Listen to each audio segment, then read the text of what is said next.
काम करके वो हम लोग को पढ़ाएगी।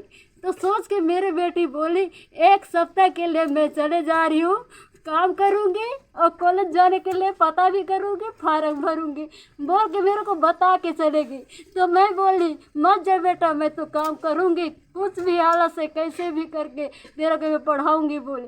तो वो लोग में ये डर भी अब छा गया है, तो हम लोग बाहर कैसे जा पाएंगे।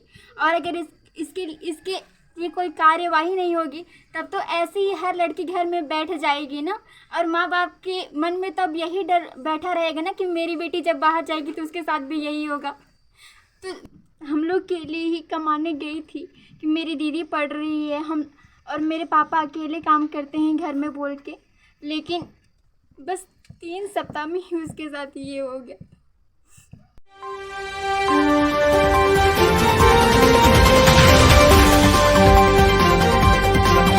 नमस्कार, मैं राहुल शुक्ला IRN 24 की इस विशेष खबर में आपका स्वागत करता हूं। विगत शनिवार को अंबिकापुर क्षेत्र में एक ऐसी घटना घटी जिसने सिर्फ सरगुजा ही नहीं पूरे छत्तीसगढ़ को झकझोर कर रख दिया, शर्मसार कर दिया।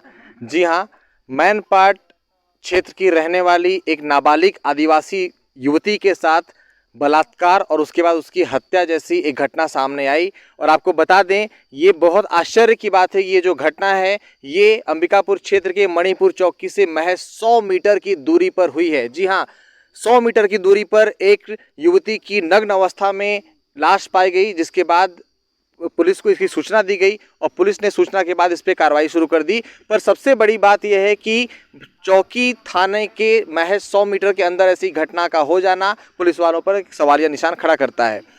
जो युवती, नाबालिग युवती अंबिकापुर गई थी, वो पढ़ने में बहुत अच्छी थी और कहीं न कहीं वो वहाँ पर जाकर आगे की पढ़ाई करने के लिए, कुछ अपने जीविकोपार्जन के लिए काम कर रही थी, क्योंकि परिवार की आर्थिक स्थिति बहुत अच्छी नहीं थी। पर उसे क्या पता था कि अंबिकापुर शहर में जहां पर वो अपने सपनों को नई उड़ान देने जा रही है, वहां पर उसने सपनों के साथ साथ उसका भी गला घोट दिया जाएगा। जी हां, उस नाबालिग युवती के साथ में बलात्कार और उसके बाद उसके गला को घोटकर उसे मार दिया गया, ऐसी जानकारी अभी तक सामने आई है। हालांकि पोस्टमार्टम रिपोर्ट के आने के बाद में सारे तथ्यों की पुष्टि की जाएगी। भावनाएं बहुत आक्रोशित है लोगों की, क्योंकि ऐसी घटनाएं सरगुजा में लगातार हो रही हैं, सरगुजा संभाग में लगातार होती जा रही हैं और ये साफ साफ ये दर्शाता है कि यहाँ के जो अपराधी प्रवृत्ति के लोग हैं उनके अंदर पुलिस का खौफ कितना कम होता जा रहा है। आपको बता दें कि जिस मणिपुर चौकी की हम बात कर रहे हैं, वहाँ पर जो चौकी प्रभारी हैं वो भी स्वयं एक महिला हैं। जिले की जो SP हैं वो भी एक महिला हैं।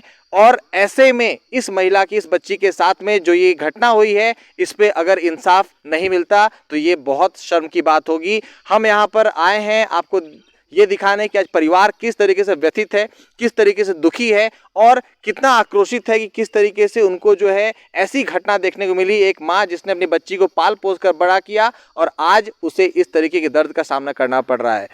हम आपको बता दें कि यहाँ पर जो परिवार है, हम उनसे जानेंगे कि जो नेतागण जो वोट मांगने के लिए इनके दरवाजे पर आते हैं, क्या इनके दुख की घड़ी में भी इनके साथ खड़े हुए हैं। वो मुख्यमंत्री जो दूसरे राज्यों में जाकर ऐसे मामलों में 50 लाख रुपए मुआवजे घोषणा करते हैं, क्या उन्होंने कोई ऐसी घोषणा की है। हम परिवार से मिलेंगे, उनसे जानेंगे और पूरे घटनाक्रम की बारीकी को पता करेंगे। ये जो घटना हुई है बलात्कार की आपकी बच्ची के साथ में, इसकी जानकारी आपको कब मिली और कैसे मिली? नहीं मिली। तो आपको कैसे पता चला कि ऐसी घटना हुई है? जो घटना हुआ उसको तो पता नहीं मिला। पहला दिन, दूसरा दिन शनिवार को हुआ, तो संडे को हम लोग चर्च से आए, फिर खाना खा के मैं सो रही थी उसी समय पता आधा तो चला कहाँ कहाँ पर, और मेरे घर में नहीं पहुँचा। लेकिन एक पप्पू नाम का है, वो मेरा ससुर की है। हाँ, तो वही बताया, थोड़ा सा बताया, तो कंप्लेक्स नहीं बताया, तो हम पूछ के देखे, नहीं बताए। फिर मैं दौड़ के घर से निकल के चले गई, जहाँ कहाँ गए हैं और उसके साथ थे उन लोग का पता लगाने के लिए। फिर उधर से खबर फिर आया तो मैं सुन के रोई। फिर रोने के बाद में फिर सब कुछ जुट गए मेरे आवाज़ सुन के। मेरे परिवार में मेरे मोहल्ला के सभी लोग आए, क्या हुआ, कैसे हुआ, क्यों रो रही है बोल के। तो मैं बताई ऐसे ऐसे हुआ है मेरे प्यारे बेटी का बोल के। और वो मेरे बेटे मेरा दुख को समझ ली और उसको पालन पोषण करके वो बढ़ाई। फिर वो सोची जो हम लोग 8वीं पढ़ रही थी, 6वीं पढ़ रही थी, उसी समय से मेरा दुख को समझती थी। मेरे घर में और मेरे परिवार में लड़के लोग नहीं हैं, हम लोग केवल हैं हम लोग के लिए आगे बढ़ाने के लिए और हम लोग को उपाय बताने के लिए और हम लोग को सिखाने के लिए कोई नहीं है। तो हम लोग कैसे करेंगे वो के रो रो के वो पढ़ी और पढ़ के तो सब कोई समझा रहे थे लड़के लोग नहीं हैं, लेकिन आप तो है और तुम लोग पढ़ोगे लिखोगे अपने माँ का सलाह करोगे बोल के। वो लोग बोले तो ठीक है बोल के उतना पढ़ी लिखी। उसके बाद में लास्ट में क्या बोली, माँ मैं काम करूँगी, मैं तो आज 12वीं पढ़ के पास हो गई हूँ, अब कॉलेज जाना है। मेरे प्यारी बेटी बड़े दीदी को समझ के बोली कि दीदी तू भी पढ़ रही है, मैं भी पढ़ रही, मेरे परिवार के बच्चे जितने 5 जन है 5 जन हम लोग पढ़ रहे, माँ कितना काम करके हम लोग को पढ़ाएगी। तो सोच के मेरे बेटी बोली 1 सप्ताह के लिए मैं चले जा रही हूँ, काम करूँगी और कॉलेज जाने के लिए पता भी करूँगी, फार्म भरूँगी बोल के मेरे को बता के चलेगी। तो मैं बोली मत जा बेटा, मैं तो काम करूँगी, कुछ भी हालत से कैसे भी करके तेरा को मैं पढ़ाऊँगी बोली। तो वो बोली नहीं मैं जाती हूँ मम्मी, अकेले कितना काम करेगी, मेरा पिताजी भी कितना काम करेगा, मेरा पिताजी एक ही है, हम लोग मेरे पिताजी का सहयोग करने के लिए नहीं है, हम लोग ही हैं, हम लोग के पीछे में कितना दौड़ेंगे, कितना दौड़ेगा और कितने जाने के पीछे में रहेगा, हम लोग भी हम पढ़ लिख के हम लोग कदम बढ़ाएंगे बोल के मेरे प्यारे बेटे चले गई। और वहाँ जाके बोली हम लोग को उस समय पिछले संडे को आई, फिर बोले थी ने हाँ मैं बेटी तू मत जा आई बोल के बोली नहीं मम्मी 1 सप्ताह रह के मैं आऊँगी बोली। उसके बाद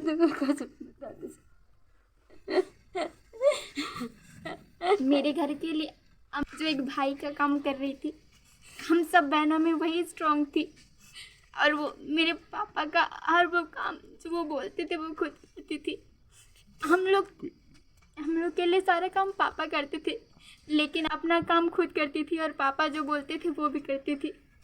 वो पढ़ने में भी उतनी ज़्यादा तो नहीं थी, लेकिन वो ना हम सबके लिए इतना ज़रूर कर रही थी। और वो 12th में 2nd डिवीज़न से पास हुई है और वो आगे भी हम लोग के लिए ही कमाने गई थी कि मेरी दीदी पढ़ रही है, हम और मेरे पापा अकेले काम करते हैं घर में बोल के। लेकिन बस 3 सप्ताह में ही उसके साथ ये हो गया। कौन सा सब्जेक्ट लिए थे? बायो सब्जेक्ट लेके वो पढ़ाई कर रही थी और कॉलेज जाने वाली थी। इस घटना के बाद से पुलिस का कैसा सहयोग मिल रहा है आप लोगों को? अभी तक कोई पुलिस यहाँ पर नहीं आया है, ना हम लोग का सहयोग नहीं मिल रहा है, ना हम लोग का सुनाई नहीं होने का, दबाव डालने का बात हो रहा है।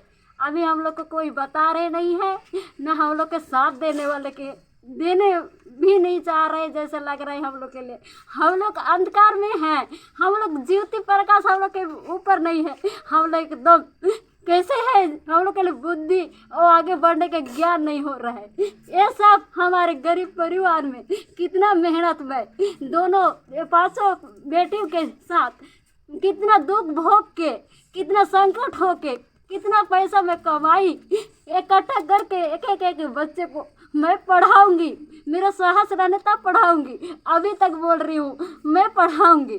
अब हम लोग दूसरे लोग का मजदूरी, दूसरे लोग का काम करके हम लोग पढ़ा रहे हैं। और मेरी बेटी मेरा दुख को वो समझ के कितना काम करेगी मम्मी, हम लोग छोटे थे उस समय हम लोग काम करके पढ़ाई, अब तो हम लोग पढ़ लिख के कदम उठाएंगे और हम आगे बढ़ेंगे। मैं भी काम कर सकती हूँ, जो लड़के लोग कितना काम करते हैं उतने मेरी बेटी काम कर रही थी और जितना सहारा वही उठा रही थी। इसके पापा का दुख को समझ के और मेरे दुख को समझ के, लेकिन हम लोग पढ़ेंगे, हम लोग कितने दिन तक हम लोग गरीब रहेंगे, हम लोग का घर हम लोग का जो भी नहीं बन रहा है आज नहीं कल बनाएंगे बोल के इतना सोच के निकली और कमाए नहीं निकली थी। और वो कमाने के लिए ही केवल नहीं निकली, उसके साथ साथ पढ़ने लिखने का बात करके ही निकली है। जैसा कि आपका परिवार आर्थिक रूप से भी उनके ऊपर निर्भर था, अब उनके जाने के बाद परिवार की आर्थिक स्थिति में कैसा वो रहेगा? अब हम सब बहनें घर में रहेंगे, बस घर में मम्मी और पापा काम करेंगे, तो कैसे चलेगा? और हम लोग में ये डर भी अब छा गया है, तो हम लोग बाहर कैसे जा पाएंगे? और अगर इसके ये कोई कार्यवाही नहीं होगी, तब तो ऐसे ही हर लड़की घर में बैठ जाएगी ना, और माँ बाप के मन में तब यही डर बैठा रहेगा ना कि मेरी बेटी जब बाहर जाएगी तो उसके साथ भी यही होगा। तो मेरी बहन के साथ जिसने भी ऐसा किया, हमें वो आरोपी चाहिए, और उसके साथ भी वही होना चाहिए जो मेरी बहन के साथ हुआ, उसको भी वही दर्द मिलना चाहिए जो मेरी बहन को मिला था उस समय। क्या लगता है आपको किसी पे शक है या ऐसा कुछ संदेह ही हो? ऐसा तो कोई है नहीं। जैसे जिले की जो एसपी हैं भावना गुप्ता जी, वो महिला हैं, तो एक महिला होने के नाते आप लोग क्या उम्मीद रखते हैं उनसे? हम लोग चाहते हैं कि मेरी बहन के साथ जो हुआ वो किसी और बहन के साथ ना हो, इसलिए उन आरोपियों को सज़ा ज़रूर मिलनी चाहिए, और सीधे फांसी की सज़ा नहीं, उनको भी वही दर्द महसूस करना होगा जो मेरी बहन की है, उसके बाद में उन्हें फांसी मिलनी चाहिए।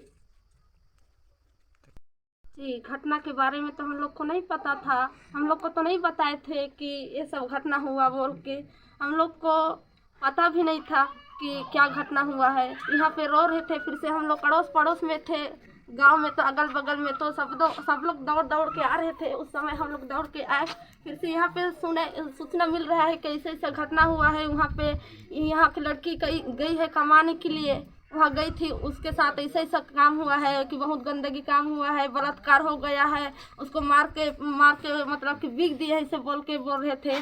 फिर से हम लोग सोचे कि यहाँ पे जितने भी भाई लोग थे उन लोग चले गए गाड़ी में यहाँ के भैया के साथ, फिर से वहाँ पे गए। फिर से हम लोग नहीं पूछ सकते हैं, वहाँ का बात को तो मैं नहीं बता सकती हूँ, लेकिन हम लोग का दर्द को जो है, मेरे पास दर्द, यहाँ की बेटी एक ही थी कमाने वाली, वो एक लौता बेटा की समान थी, वो भी उसका पापा का कर्जदार निभा रही थी। उसका दर्द को आप जो समझ सकते हैं, एक बेटा नहीं रहते हैं ना, उसका दर्द को आप जरूर समझ सकते हैं कि क्या होता है। एक माँ का, एक बाप का जैसे पर में उसने निभा रही थी कि एक बेटे के सम्मान वो निभा रही थी कि मैं मेरा पापा का और मेरे माँ का मैं उसका जिम्मेदार मैं ले सकूँगी, सब बोल के वो कदम उठाई थी। और अपने पढ़ने लिखने के लिए भी वो कदम उठाई थी कि मैं कमा के मैं पढ़ने वाली हो सकूँ और मैं आगे कदम उठा सकूँ, ये सब बोल के वो कदम उठाई थी। और हम लोग नहीं ऐसा ही या हम सरकार से ही निवेदन चाह रहे हैं कि आगे तक हम लोग का सहयोग कर सके, और सरकार से हम यही चाह रहे हैं कि इनका इंसाफ दिला सके, इनका न्याय दिला सके। जी हम मैं आगे कुछ नहीं बोल सकती हूँ। क्या कोई जनप्रतिनिधि आए थे अभी तक? नहीं आए थे। कोई भी नेता नहीं आए थे। वोट लेने आते हैं? नहीं, वोट लेने के लिए आते हैं, वोट लेने के लिए तो तुरंत आ जाते हैं, जैसा वोट पहुंचता है उससे भी पहले आ जाते हैं कि हम लोग को इसमें वोट देना, इसमें वोट देना बोल के आते हैं। अभी तक हम लोग के इस गांव मोहल्ले में इस दर्द हुआ है, ये बहुत खतरा की बात है, इससे हम लोग को कुछ पूछताछ करने के लिए कोई भी नहीं आए हैं। ऐसी घटनाएं जब दूसरे प्रदेशों में होती हैं, मुख्यमंत्री जाकर वहाँ 50 लाख रुपये, क्या यहाँ पर भी मुख्यमंत्री को मुआवजे घोषणा करनी चाहिए? यस, हम लोग भी वही चाहते हैं जी। और जो प्रदेश में होता है मुआवजा देते हैं मुख्यमंत्री, उसका मुआवजा हम लोग को भी मिलना चाहिए। गरीब परिवार का सहयोग देना चाहिए, गरीब परिवार को ऊंचा उठाना चाहिए कि छोटे छोटे नन्हे मुन्ने बाल बच्चे हैं, उनको पढ़ाने लिखाने के लिए, हम लोग को आगे बढ़ने के लिए तो कुछ करना चाहिए ना। अभी और 4 बहन हैं, उन लोग का सहयोग कौन दे सकता है? केवल एक ही थी, वो बुद्धिमान थी और अपने कदम से वो कदम उठा रही थी। आप लोग आदिवासी परिवार से आते हैं, आदिवासी नेताओं का कैसा सहयोग मिल पा रहा है आप लोग को? आदिवासी परिवार है हम लोग, आदिवासी नेताओं से हम लोग का कोई सहायता नहीं मिल रहा है। मेरा नाम उमेश कुमार मिंज है, सरपंच पति हूँ, ग्राम पंचायत उड़मकेला का। ग्राम पंचायत के प्रतिनिधि होने के नाते आज इस परिवार के दुख की घड़ी में आप क्या सहयोग प्रदान कर पा रहे हैं? ये हम लोग पूरा सहयोग कर रहे हैं और अंत तक देंगे। अगर न्याय नहीं मिलता है तो हम लोग रोड में खड़े हो जाएंगे, रोड तक उतर जाएंगे। क्या लगता है जो बेटी गई है वो परिवार उस पर निर्भर था आर्थिक रूप से भी, आज उसके जाने के बाद परिवार का भरण पोषण किस तरीके से हो पाएगा? जी उन्हीं के ऊपर पूरा निर्भर था। बड़ी बेटी थी, तो पढ़ाई लिखाई में जो बहुत छोटे थे उन लोग का सहयोग कर रही थी। आप भी एक जनप्रतिनिधि हैं और कहीं न कहीं जो यहाँ के नेतागण हैं, जो विधायक हैं, उन्होंने इस पूरी घटना के बारे में अभी तक एक शब्द भी नहीं कहा। इसके बारे में क्या कहेंगे आप? जी अभी तक तो कोई विधायक ना मंत्री नहीं बोले हैं। हमारे क्षेत्र में सीतापुर क्षेत्र के विधायक मंत्री भी है, अभी तक कोई सहयोग का वो चीज़ नहीं की है। क्या लगता है, कोई सहयोग की उम्मीद है आप लोगों को? अब देखिए सहयोग तो कर सकते हैं। जैसा कि मुख्यमंत्री जो है इस प्रकार की घटनाओं में दूसरे प्रदेशों में मुआवजा बांटते हैं, पर अभी तक भी इस टाइप की किसी भी घटना में छत्तीसगढ़ में ऐसा मुआवजे की राशि घोषणा नहीं की गई है। इसके बारे में क्या कहेंगे आप? मैं यही कहूँगा अगर दूसरे प्रदेश में जाके देते हैं तो छत्तीसगढ़ के में भी ऐसे होता है तो देना चाहिए, सहयोग मिलना चाहिए। हमारे क्षेत्र के विधायक अमरजीत भगत हैं, अभी कैबिनेट मंत्री हैं छत्तीसगढ़ शासन के। हम लोग उनसे उम्मीद रखते हैं कि इनके परिवार में आकर इनका सहयोग करें और इन लोग को जो घटना हुआ है उसके बारे में पूरा सहयोग करें। पुलिस वाले को थाना में और हर जगह न्याय मिले, और जैसे पढ़ाई कर रहे हैं छोटे छोटे बच्चे हैं और उनके लिए आर्थिक सहयोग मिले पढ़ाई करने के लिए। और इनका स्थिति इतना ठीक नहीं है और गरीबी स्थिति है जो अभी इन लोग को संभालने में बहुत दिक्कत हो रहा है। में आप सरपंच जी हैं। 5 बच्चे थे, उनमें से 4 बच्चे अभी बाकी हैं, बेटी ही हैं सबके। अच्छा, क्या उम्र एक अनुमान क्या होगा? उम्र जो अभी जो हुआ घटना उस बच्ची का? वही 15, 16, 17 इसी टाइप का होगा।